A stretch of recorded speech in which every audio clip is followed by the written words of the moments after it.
Alors, nous arrivons à notre 8e et dernière partie sur hommes et femmes. Une harmonie entre l'homme et la femme est-elle possible et possible en 2022? Oui, elle est possible, moyennant certaines conditions. Et il ne faut pas les voir au rabais. Première partie de cette dernière partie, la nécessité du discernement. Deuxième partie de cette dernière partie, y a-t-il une recette pour un couple durable? Et enfin, dernière partie, une conclusion magnifique que nous n'aurons pas le temps probablement de lire aujourd'hui parce qu'il s'agit de sermons qui sont un peu longs. Je préviens que le débit sera assez rapide, donc je vous invite à mettre lecture un peu plus lente si vous voulez, ou alors à appuyer sur pause parce que ça va être riche en informations. Nous revenons à la nécessité du discernement. Bien voir que le mariage ou l'union même naturelle entre un homme et une femme, c'est une vocation. On est fait pour le mariage ou on n'est pas fait pour. Parce que ça comporte de nombreuses responsabilités. Donc tout d'abord se rappeler que ce n'est pas obligatoire. La voie du mariage est plus commune, effectivement, mais il y a aussi la voie du célibat, il y a aussi la voie de la vie consacrée. Et Dieu appelle des âmes consacrées aujourd'hui encore, même si les circonstances semblent le rendre impossible. Mais il y a toujours une manière de se consacrer exclusivement au service de Dieu. Bien se rappeler, quel que soit l'état de vie, quelle que soit la forme de vie que l'on choisit, que le premier époux de l'âme, celui qui nous donne le plus d'amour et qui est amour, c'est toujours Dieu. Dieu le Père, Dieu le Fils et Dieu le Saint-Esprit. Il a un plan pour chacun d'entre nous. Donc bien se dire que si je choisis de me mettre en couple, bien se dire, est-ce que je suis dans le plan de Dieu? Et c'est vrai, et ça n'est pas vrai que pour les religieux et religieuses. À la base de tout choix, on a donc besoin de discernement afin de ne pas s'embarquer pour des dizaines d'années sur des fausses routes. Tant qu'on ne sait pas, croyez-moi, je parle d'expérience, tant qu'on ne sait pas, mieux vaut s'abstenir, mieux vaut attendre d'avoir la lumière, mieux vaut patienter et prier plutôt que de foncer tête baissée. Parce que les dégâts d'un manque de discernement initial sont graves et ils sont longs, ils seront grands. Bien se dire qu'il y a un engagement, même si c'est un engagement pour lequel on n'a jamais toutes les clés en main, il y a un chèque en blanc, il y a un besoin d'audace, donc il faut savoir se lancer avec audace, que ce soit pour une union dans le mariage ou que ce soit pour une vocation quelle qu'elle soit, on a besoin d'audace et après d'assumer ses choix. Mais il faut en amont avoir essayé de peser au maximum. Il ne suffit pas d'être quelqu'un de généreux, parce qu'après, il va falloir assumer. Et pas assumer une semaine, 2 semaines, 3 semaines, il va falloir assumer 1 an, 2 ans et jusqu'à la fin de ses jours. Voilà. Ceci dit, oui, l'harmonie entre hommes et femmes est possible avec la grâce. Il est sûr qu'on vit à une époque extraordinaire, mais Dieu appelle toujours des gens à fonder des foyers. Le précepte de la Genèse, croissez, multipliez-vous, etc., et ben, ça vaut aussi pour le 21e siècle. Mais rencontrer un conjoint relève de l'extraordinaire. Donc, ne jamais dire « je ne mérite pas l'amour » parce que c'est faux, parce que c'est une injure à Dieu qui a donné sa vie par amour pour nous. Mais en même temps, bien se dire que les conditions aujourd'hui pour créer un climat d'amour en Dieu et d'amour qui fait grandir et qui soit fructueux pour porter une famille sont plus compliquées, sont assez délicates. Bien se rappeler que nous sommes créés à l'image de Dieu, nous avons tous des richesses aimables qui ne demandent qu'à s'épanouir et qu'à épanouir les autres. Et aujourd'hui encore, c'est possible. Comme dit l'une de mes amies, que je salue ici, qui s'appelle Lourdes, les mariages se font au ciel. C'est très beau et c'est très juste. Donc il s'agit toujours de respecter le plan de Dieu. Il y a une part de surnaturel, de sacré dans une union entre hommes et femmes, parce qu'elle est faite en bonne part pour donner la vie. Et ce mystère de la vie ne nous appartient pas. Il y a une collaboration à l'œuvre divine qui est mystérieuse et qui est sacrée. Il y a une part d'action du Saint-Esprit dans chaque mariage parce qu'il est permis et voulu pour collaborer au mystère de la vie. Il s'agit donc de considérer les choses dans un climat de prière. Eh oui, il s'agit de considérer un petit peu cette union à venir dans un climat de discernement et de prière, quelles que soient les contingences, les circonstances et les blessures.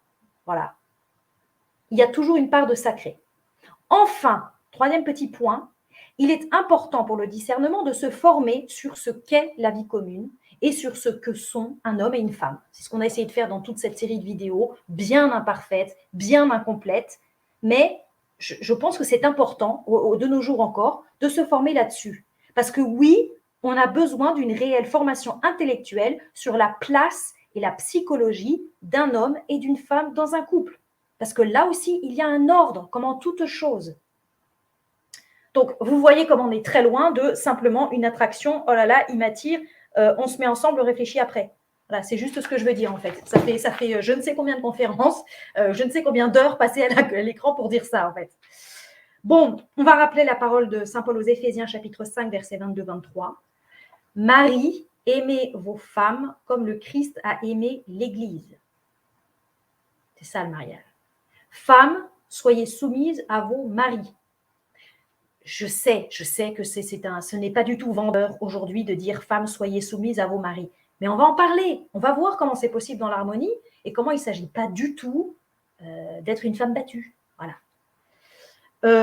Un autre paragraphe magnifique du père Dehaut, un dominicain, Dehaut, D-E-H-A-U. L'unité du foyer provient d'un heureux concours de l'homme et de la femme, où chacun, jouant son rôle et tenant sa fonction, trouve l'harmonieux épanouissement de son être personnel. C'est ce que j'essaye de montrer, c'est qu'il y a la place pour une harmonie et un épanouissement en revenant à l'ordre. L'homme apporte la raison ordonnatrice, la spécificité de l'esprit masculin, mais il doit respecter le capital de valeur que sa compagne apporte au foyer et qu'il n'a pas lui-même, sa richesse de sensibilité, son intelligence et sa délicatesse spirituelle. Il en va de même des deux principes de l'âme que sont la raison et la sensibilité. Le commandement de la raison ou de la volonté sur la sensibilité n'est pas inconditionné, ce n'est pas un asservissement, c'est une harmonisation. Reprenant les termes mêmes d'Aristote, saint Thomas déclare que l'âme gouverne le corps avec un pouvoir despotique, tandis que la raison gouverne les puissances sensibles avec un pouvoir politique, c'est-à-dire avec une autorité persuasive. Persuasive, ça veut dire que c'est une autorité qui, bien évidemment, se fait avec le consentement de l'autre. Enfin, un passage, avant de passer à la suite, du père Henri, dans un article qui s'appelle « Le mystère de l'homme et de la femme » dans la revue La vie spirituelle de mai 1949. La femme est cet être de possible, cet être destiné à un autre qui sent violemment son indigence individuelle, son incomplétude naturelle. Elle est l'image de la créature spirituelle vis-à-vis de son créateur. On est dans l'analogie. Parce que vous savez que tout ce qui se passe sur la terre, avec les hommes, puisqu'ils sont créés à l'image de Dieu, reproduit analogiquement ce qui se passe en Dieu. Vous voyez la dignité de notre mission, de notre vocation. L'époux divin est comme un homme qui aime une femme, avec cette passion, ce déchirement, cette blessure que Dieu a faite en quelque sorte au cœur de l'homme pour qu'il se penche naturellement vers la femme. Et la créature spirituelle est cette épouse en qui se reflète une image de Dieu, mais une image d'abord confuse. Vous voyez comment l'amour de Dieu pour sa créature est analogiquement reproduit par l'amour de l'homme vers sa femme. L'homme a besoin d'un autre que lui-même pour mettre en lui ordre et unité et clarté et lumière. Ça ne veut pas dire que Dieu avait besoin de nous créer. Toute analogie claudicate et bancale, c'est-à-dire que ça ne reproduit pas exactement, ce n'est qu'une comparaison. La femme, promesse de beauté qui ne peut être tenue, promesse de vie, de fécondité et en même temps être indigent, n'ayant pas en lui-même de quoi donner son fruit, est l'image de cette humanité sortie des mains de Dieu, toute ruisselante de beauté et de promesses, et cependant indigente, qui n'a rien en elle-même pour se parfaire, pour concevoir en son cœur ce Dieu que l'amour divin a rêvé de lui donner. Aussi doit-elle se tourner vers Dieu et lui demander inlassablement son secours. Donc voilà, nécessité du discernement, de considérer les choses à une lumière surnaturelle. Et je crois que plus on prend de l'âge, plus on réfléchit sur sa vie et sur sa vocation sur la terre, plus on comprend que ce sont des décisions qu'on ne peut pas prendre à la légère. Et je crois, pour avoir interrogé de nombreux amis, que nombreux sont ceux qui regrettent amèrement de s'être engagés d'une manière précipitée, parce que voilà, ils palpitaient, il y avait des papillons dans le ventre, etc., et qui le regrettent, parce que s'ils avaient pris un tout petit peu de recul, peut-être qu'ils auraient fait les choses autrement ou avec une autre personne. Évidemment, il faut assumer après. Et moi aussi, j'ai fait l'expérience de ce que un choix qui n'avait pas tenu compte de toute la nécessité d'un équilibre émotionnel, psychique, ça peut faire des catastrophes, ça peut vous détruire pendant plusieurs décennies. Et après, pour se remettre de tout ça, réparer les dégâts, se ramasser soi-même à la petite cuillère, c'est pas facile. Donc, a posteriori, on se dit, j'aurais peut-être mieux fait de me demander si j'étais fait pour ceci, pour cela, si j'étais apte à créer un foyer, etc. Parce que malheureusement, surtout, c'est une vocation très exigeante que celle d'être parent. Il y a un certain tremblement qui est légitime quand on sait qu'on va être responsable d'enfants et qu'on va les porter pas seulement les 9 mois dans son ventre, qu'on va pas les porter seulement le temps où ils sont tout mignons, ils apprennent à marcher, on leur donne les biberons, voilà. Non, non. Vous allez rester mère et père jusqu'à la fin de leur jour. Et c'est une responsabilité morale qui est forte, qui est importante. Donc, il ne s'agit pas de se lancer dans un mariage et dans des enfants à la légère, juste parce que voilà, il me plaît, puis on va se reconstruire comme ça. Parce que les conséquences sur un enfant, qui est un être indigent, fragile, sont terribles. Les enfants porteront à vie les blessures de déséquilibre entre les parents ou d'un parent individuellement.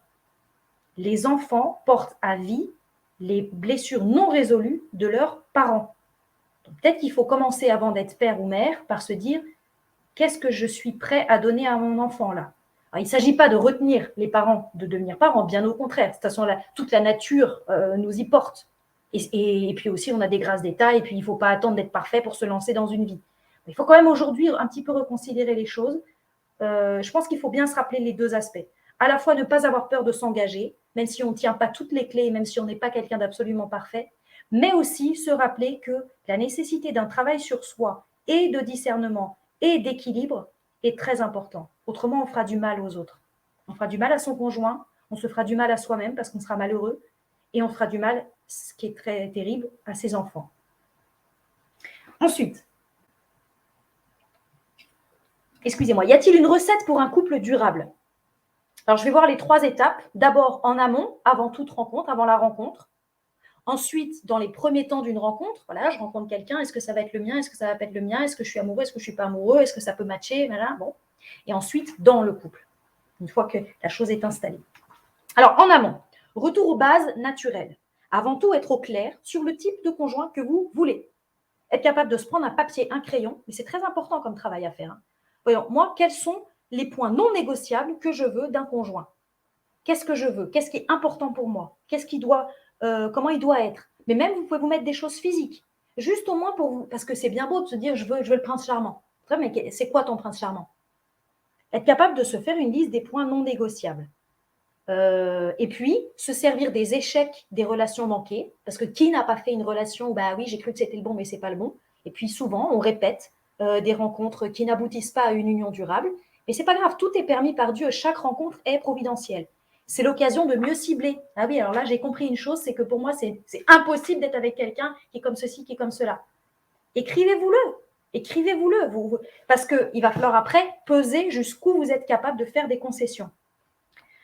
Donc, mettre les points non négociables qui nous tiennent à cœur et qui sont importants, je dis bien non seulement pour notre équilibre émotionnel et psychique et tout ça, et voilà, et nerveux, hein, mais aussi pour notre âme. Parce que rappelez-vous que si on se cherche un conjoint, c'est pour répondre aux besoins de la nature, ok, c'est parce qu'on a besoin d'être avec quelqu'un, c'est parce qu'on veut fonder un foyer, on monte un petit peu en degré, mais ultimement, c'est pour faire ce pourquoi notre âme est faite. Pour y trouver un équilibre, une sanctification dans un état de vie qui soit le nôtre. Il s'agit de ne pas se planter de chemin. Et donc, y a des choses, c'est évident, il faut que ça corresponde à votre nature. Bien voir que même si vous y mettez tout l'héroïsme et tout ce que vous voulez, vous avez une nature donnée. Vous avez une nature donnée. Donc, au moins vous, essayez de trouver quelque chose qui corresponde à votre nature. Parce que gratia non tollit naturam sed perficit. La grâce ne détruit pas la nature, mais elle la perfectionne. Il s'agit donc de essayer de harmoniser les deux et de pas systématiquement non, je vais me sacrifier. Oui, mais ça, vous allez tout rater si vous faites ça. Croyez-moi, s'il vous plaît. Je ne vous raconte pas toute ma vie, mais croyez-moi.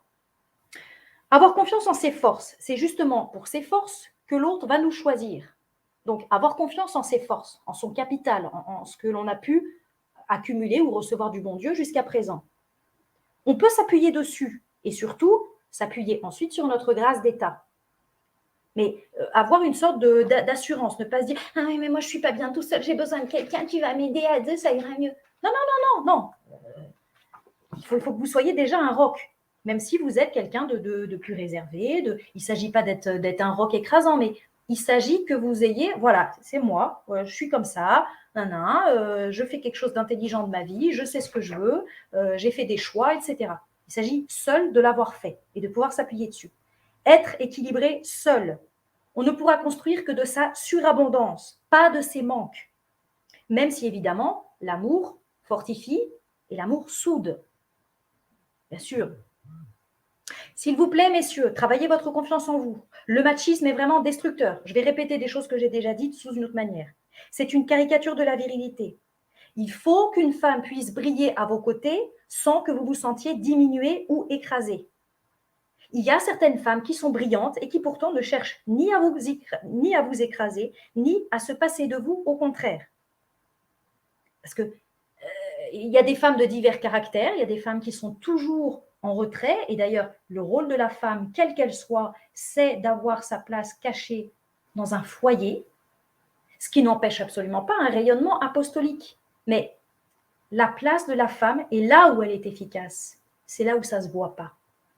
Là où une femme fait plus de bien, c'est dans des domaines qui ne se voient pas, qui sont un petit peu sous terre, la graine qui fait germer les plantes. Ce qui n'empêche pas une femme d'être complètement extravertie. Mais je veux dire que l'action forte de la femme, c'est là où on ne la voit pas. Et elle le sait, la femme. Elle ne cherche pas à inverser la vapeur, sauf des femmes complètement dénaturées. Donc, une femme a besoin d'être aussi reconnue dans ses talents, c'est vrai, mais beaucoup d'hommes ne le font pas parce qu'ils ont peur que cela rabaisse leur image.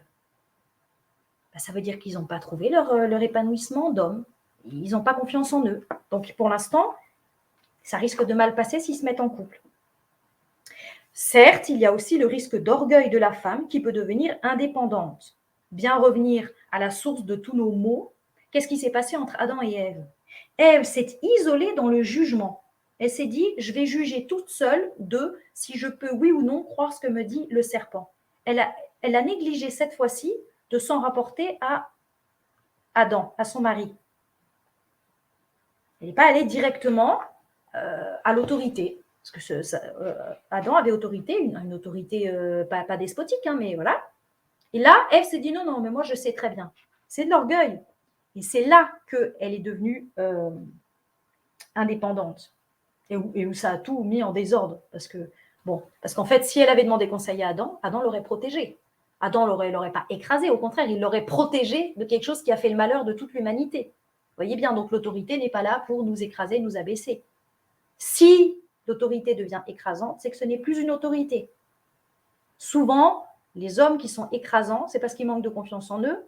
Ils essayent d'appuyer leur confiance en eux sur un despotisme destructeur. Ça, c'est des hommes qui n'ont pas confiance en eux. Ce n'est pas de l'autorité. Auctoritas veut dire faire croître, croissance, augmentation. Auctoritas vient de augere, qui veut dire augmenter. Ça, c'est la véritable autorité. La véritable autorité n'est là que pour protéger et faire grandir. Voilà. Donc, il n'y a rien de négatif là-dedans. Vous voyez comme les termes ont été dévalués, déformés. Bien voir que lorsque la femme devient écrasante ou rebelle, en général, c'est parce qu'elle a perdu toute confiance et toute estime pour l'homme. Alors qu'une femme, si elle fait confiance au jugement et à la lucidité de l'homme, elle se soumettra et elle obéira. Il n'y a pas de problème. Mais elle doit savoir, elle doit sentir que l'homme a le courage de ses idées. Moi, ça m'est arrivé d'avoir rencontré des hommes. Je me disais, oui, c'est gentil, c'est bien, il y a beaucoup de bonnes choses, mais il manque ce courage des idées. Comment voulez-vous qu'on se sente protégé si on sent que c'est quelqu'un qui a un peu peur? Oui, mais je ne veux pas m'engager, attention, je ne veux pas trop montrer que je suis catholique. Il manque quelque chose. Ah d'accord. Que se passe-t-il? Pourquoi tu es là? J'étais en train d'enregistrer sur Hommes et Femmes. Ben oui, je suis supposé de faire le live avec Sylvain. Je suis sur YouTube, là, qu'est-ce qui se passe? Ben, t'es en Non? direct sur YouTube, on dirait, là. Ah bon? Ah bon, je suis en direct sur YouTube? Qui me voit sur YouTube? Je comprends pas, là. Parce que je vois en direct, t'es rendu à 21 minutes 02, là. Ah oui? La technologie, on est bon là-dedans. J'étais en train de dire que une femme pour obéir a juste besoin de sentir qu'un homme a le courage de ses idées. Voilà. OK. Ça, c'était en amont. Bon, puisque vous entrez en direct, je vais vous laisser tranquille, je vais me retirer tranquillement, j'enregistrerai la suite plus tard. Non, mais ça n'a pas rapport, là, Marie. Là, toi, d'après moi, tu as appuyé sur le programme que tu es en direct sur YouTube, je ne sais pas. Ah Mais bon? là, tu es en direct sur ta chaîne, sûrement, d'après moi. D'accord. Donc, qu'est-ce que je fais? Je m'en Ou je vais? ne Qu'est-ce sais qui se pas où passe? est-ce que je suis, peut-être sur ma chaîne. Trop drôle. Ben, moi, il faut que j'aille voir Sylvain. Là, je suis supposé faire un live avec lui. Là, fait que je me sauve. C'est marqué arrêter. J'arrête la diffusion. Je ne sais pas là, pourquoi je suis là. Moi non plus, je sais pas. J'arrête aussi la diffusion. Ouais. Bon, après, C'est très sympathique. s'il y a quelqu'un qui a vu ça, là, vous voyez, nous, on est des pros. Je continue. Ben non, je vous rejoins en live. Je vous rejoins tout de suite. Bon, moi, On je me arrête. sauve. Ouais.